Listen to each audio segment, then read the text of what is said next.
Magandang umaga mga kahuan. Narito na ang ating latest weather update today morning edition.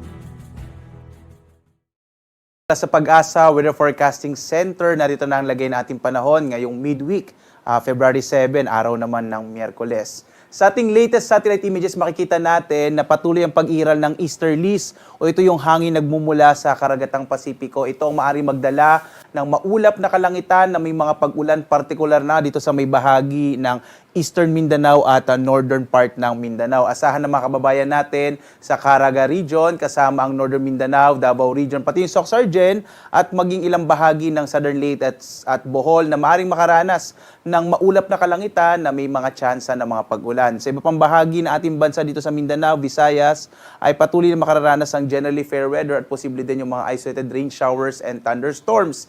Habang medyo mainit at tanghali ang mararanasan sa may bahagi din ng Luzon, lalo't bahagyang humina nga itong northeast monsoon o hanging amihan. Sa mga nagtatanong kung magkakaroon pa ba ng amihan, base sa ating latest na mga datos, posibleng magkaroon ulit at muling umiral itong hanging amihan pagdating ng araw ng Sabado o Linggo dito sa may bahagi ng northern and central Luzon. Sa ngayon din, wala pa rin tayong minomonitor na anumang low pressure area. So ibig sabihin, medyo maliit pa yung chance na magkaroon tayo ng bagyo hanggang sa pagtatapos ng linggong ito. Ngayong buwan nga ng February or Febrero ay inaasahan natin na hanggang isang bagyo, 0 hanggang isang bagyo maring mabuo sa loob at ng Philippine Area of Responsibility.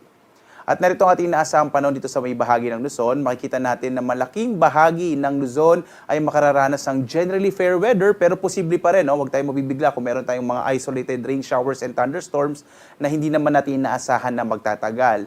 Asahan pa rin natin na medyo mainit yung tanghali natin habang yung gabi, maaaring makaranas tayo na medyo malamig pa rin na gabi. Ang agwat ng temperatura sa Lawag nasa 22 to 30 degrees Celsius, sa Tuguegarao 21 to 33 degrees Celsius, sa may bahagi ng Baguio 14 to 26 degrees Celsius, sa Metro Manila hanggang 33 degrees Celsius, sa Tagaytay naman hanggang 30 degrees Celsius, diyan naman sa Bicol, partikular na sa Legazpi City, 23 to 30 degrees Celsius.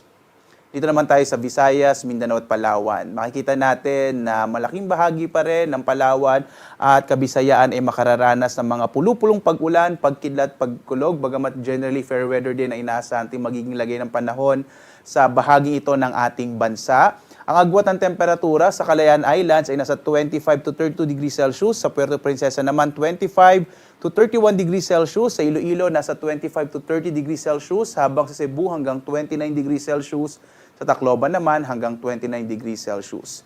At dito nga sa Mindanao, partikular na sa may silangang bahagi ng Mindanao, sa pag-iral ng easterlies, ay inaasahan natin ang maulap na kalangitan na may tsansa ng mga kalat-kalat na mga pag-ulan na may kasamang pagkilat pagkulog, partikular na sa bahagi ng Northern Mindanao, Caraga, Davao Region at Soc-Sargen. Gayon din sa ilang bahagi ng Southern Leyte at ng Bohol. Sa mga lugar na ito kung saan posible nga ang mga pag-ulan ay iba yung pag-iingat dahil posible yung mga biglaang pagbaha at pagguho ng lupa. Sa lalabing bahagi naman ng Mindanao, generally fair weather din tayo. Sa may bahagi ng Western Mindanao, itong Zamboanga Peninsula at sa may Barm, pero posible din yung mga isolated rain showers and thunderstorms. Yung agad ko ng temperatura natin dito sa may Zamboanga, nasa 24 to 32 degrees Celsius, sa Davao hanggang 30 degrees Celsius, habang sa Cagayan de Oro hanggang 29 degrees Celsius ang maring maranasang temperatura. Sa ngayon din, wala tayong nakataas na gale warning, kaya ligtas sa pumalaot yung mga sakyang pandagat, malilit na mga bangka dito sa mga baybayin ng ating bansa. Ang araw natin, sisikat, ganap na alas 6:23 na umaga at lulubog, ganap na 5:57 ng gabi.